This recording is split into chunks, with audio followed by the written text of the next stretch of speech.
Hello everybody, welcome back to the Bourbon Note. I'm Greg. I'm Ben. And today we're drinking bourbon.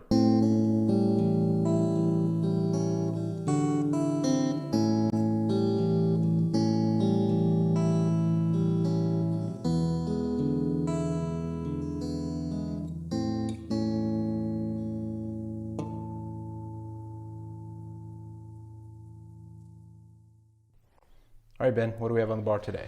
All right, well, we have nothing on the bar right now, and that's a problem. So Okay. we're going to rectify that with, bam, Buffalo Trace. So is that like a statement, Buffalo Trace, you can never find it, so it's Yeah, the bar's it's empty? not there. Yeah, unfortunately, this, I don't know what's going on in your area, but here in Minnesota, It's hard in to find. our corner of Minnesota anyway, Yeah. it has become hard to find. It wasn't a few months ago. Yeah, right. I mean, it was in some places, but our local handful of stores within 15, 20 miles tended to always have it for under $30. And now, unfortunately, it's kind of gotten allocated, which Makes it hard to find. yeah, and in my opinion, is a little ridiculous. It is. Like, we're all the way down to Buffalo Trace. Next thing you know, like Benchmark and Ancient Age are going to be allocated because they're Buffalo Trace products. Yeah. It's just So, do you want to do the honors of? pop the top, Yeah. uncorking of a $22 bourbon. Yes, it's a brand. Yeah, so this one at a handful of stores, it runs around 22 to 25 bucks. Sometimes 30, which is okay. That's about as high as I'll go for it. Yeah, but, I agree. But moderately priced. It's a classic bourbon. It's a staple, And I guess, just with the Go ahead. Oh, it's pretty quiet. Oh, wow. Did you put a silencer on it? Silencer? No, it was... This is maybe the quietest, fresh cork pop I've ever heard. I forgot what I was saying. It's kind of a staple bourbon. Yeah. So obviously Buffalo Trace makes a number of different bourbons. This is their namesake label. Yep. They're famous for all the Eagle Rares and E.H. Taylors, and most famous for the Pappies and the Wellers and stuff like that. Blantons. Yep. Rock Hill Farms, and there's a lot of stuff there. But. Yeah. Elmer T. Lee, go on and on and on. All those are allocated if you're new to bourbon.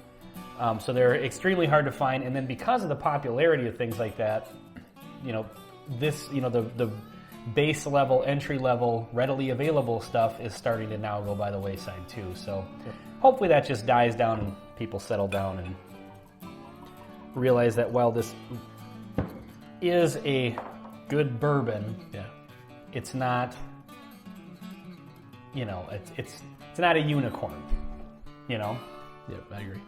I poured a little bit more than I planned on there, but that's okay. That's okay.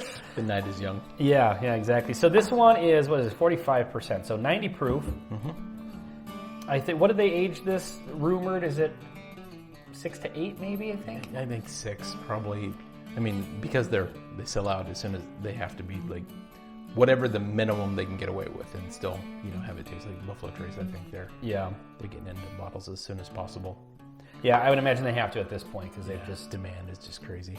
Yeah. So, again, hopefully that just dies down at some point. Hopefully it just kind of is a fad and then, because I love Buffalo Trace. I do too. But I'm not going to chase this one down. Yeah, right. You know what I mean? And I'm certainly not going to pay, jacked up... $40 for a... Yeah, exactly. Yep. Because the reality is there are a couple of other bourbons that are in the same price range that... Yeah, just as good. Yeah. And you can find them anywhere. Yeah. But I will say, though, I do really like Buffalo Trace. Oh, yeah. I mean... It's a great, kind of a... Right down the middle, it's got everything you want out of a bourbon, I think, Yep. Good traditional flavors. Yeah. Nice spice. Mm-hmm. It's a great place to get into exploring bourbons beyond just the standard, mixed drinks that you may have, whiskeys in there. If you want to explore, bourbons neat, this is a really good one. Again, unfortunately, it's getting harder to find, but if you can find it, definitely. So as far as the actual makeup, this is a rye mash bill, but nobody ever calls this a high rye. It's not super spicy with the rye. No, and so rye mash bill being, so Buffalo Trace has 3 mash bills. So they have their regular, they have 2 rye mash bills, meaning it's not a wheated. Yeah. So they got the regular, which is the normal amount of rye. I don't want to say low because I don't know what the number is, but it's their low rye. And then they have a high rye, which I don't know if it's... I think it's still fairly fairly just low. higher than this mash bill, and then they have wheated mash bill. So with the regular, you get Buffalo Trace, Eagle Rare, E.H. Taylor, all the way up into the George T. Staggs and Stagg Jr., all the way down to Benchmark 8. Right. With the second level of rye, you get the Blantons and the Elmer T. Lee and the Rock Hill Farms, Ancient Age. And they call that mash bill, too. Mash bill, yeah, it's Mash Bill 1, Mash Bill 2, and then Mash Bill 3 is the Weeder, so that's the Pappy line, and that's the Weller line. That's where you really start getting crazy with the... In fact, this is so popular, they actually sell bottled in little, I don't know, 175 milliliter or whatever they are, maybe 375 milliliter mash bill. But it's just, straight out of the distilled. Oh, yeah, the White Dog. Yeah, the White Dog. Yeah, unaged distillate. It's not very good, but it's unique. It's interesting. We should do a flight with that, though, we did that one night, and just kind of compare. Yeah, but that comes in at 125 proof, so it'd be nice to proof that down to the same level as this and see what the unaged mash bill at the same proof tastes like. But Sidetrack. Start talking about Buffalo Trace products. You can really go down a rabbit hole. Yeah, there's a lot to talk about. Oh, yeah, it's got just everything, like I said, everything you want out of a classic bourbon. It's well balanced. It's vanilla, caramel, bit of baking spice. It's got a little bit of oak spice to it. And everything is just kind of right where it needs to be. Yeah, there's nothing out of place. It's not super unbalanced or it's going to be a heavy hitter as far as alcohol or even spice. Yeah, but it does have a nice amount of spice. It's kind of like everything is just kind of dead even with this one. Yep. There's nothing that really jumps out of the glass as being like a dominant note. Right, I agree. And that does come across a little bit as boring, but I mean, this should be an entry-ish level bourbon. It can come across as boring, but at the same time, when they're all, as long as they're turned up enough, if they're all level together and they're working together well, then it just kind of creates just like a full-bodied sort of flavor. Right. I mean, if you're looking for something that's crazy, super cinnamon forward or super vanilla forward or whatever, this one just kind of encompasses everything, which is what you maybe want in just a good pour.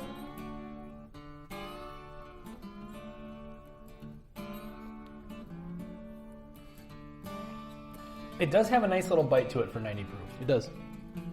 And there is a bit of a cinnamon. It doesn't stick around for long, but it's noticeable. There's some spice there. A little bit of nutmeg on this one as well. That's what I've always kind of noticed.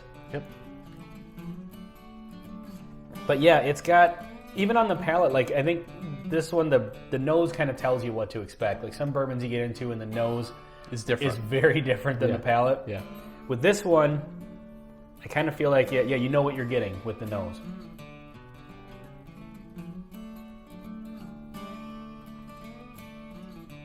You get a lot of just like caramel candy, which is the spicy caramal candy kind of note.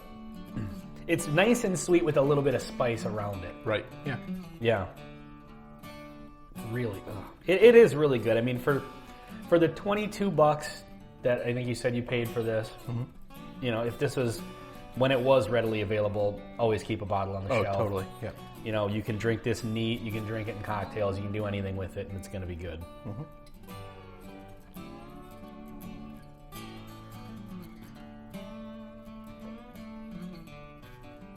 Definitely get a little bit more barrel as I'm getting into it a little more. Yeah. Some of it comes across as like a vanilla note. It's almost like with every sip you maybe, everything's so well balanced like we were saying, but with every sip you maybe notice something a little bit more. Right, yep. Yeah, it's a solid one. I hope it comes back. I mean, just, I don't know. It's in the world of like allocated bourbons and bourbon hunting and stuff. It's fun, but then when it gets down to this level, it's kind of annoying. Yeah. You know what I mean? That you have to now get into a lottery for this or, really hunt it down or, even some people pay outrageous prices for it. Right. Yep. Yeah, that should be a bourbon you could find every day. Yeah. At your local bourbon or liquor store. Bourbon store. I like bourbon that. Store. Yeah. That's a good idea. That sounds like the type of place I would shop. Just go to the bourbon store. Beer at my bourbon store. Yeah, exactly. Let's deal with that. I'm just going to say that from now on when I'm going to the bourbon store. Yeah, I'm just going to the bourbon store. Yeah. Because that's really what it is for me anyway. I agree. Yep. Yeah, this one, boy, it's just...